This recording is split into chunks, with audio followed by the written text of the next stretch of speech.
Now, China and India are to take steps to reduce tensions along their disputed Himalayan border. This comes after a deadly clash there earlier this month killed at least 20 Indian soldiers. The agreement's been forged after military commanders from both countries held a marathon meeting to resolve the standoff.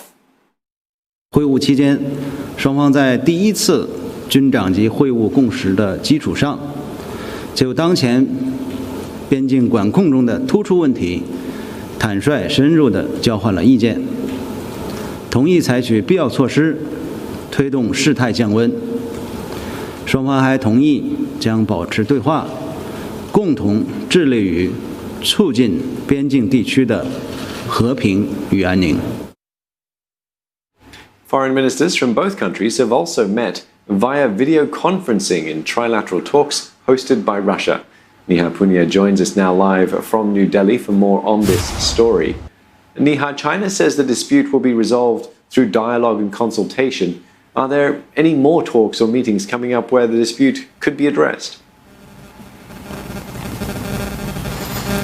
We're expecting ambassadors of both countries to hold talks later this week. The idea always was that there would be a two-pronged approach. While military leaders spoke close to the disputed site, there would be talks held in Beijing as well, and those are going to happen later this week. I am suspecting that's where the modalities of this disengagement will be ironed out, and all those outstanding issues about India's alleged illegal construction on Chinese territory, and India saying that Chinese troops have changed status quo on the ground, will be discussed in detail. There's another opportunity that will happen on Wednesday. India's defense minister has traveled all the way to Russia for the Victory Day parade. On Wednesday, we will see Indian and Chinese troops marching in Moscow as part of that. While there's no official engagement planned as of now, and the focus of the defense minister's visit has been to expedite the delivery of military hardware, especially the S-400 missile system, it is possible that there could be a discussion or a meeting at least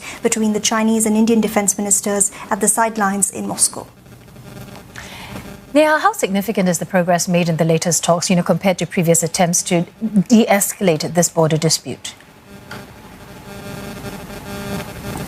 To be frank, we're not seeing or hearing anything different. It's just the timing which is significant, because it's been more than a week since that deadly clash happened. We heard something similar when the foreign ministers of both countries spoke last Friday, where they had issued a statement after their brief telephone call saying that they've both agreed to not escalate the situation at the disputed site, that they will both take steps to disengage their troops from on the ground. But since then, not much has changed. Satellite images, Indian media reports are telling you that troops from both sides continue to be deployed near the Ladakh region where that standoff happened. India's army chief was there on Tuesday as well.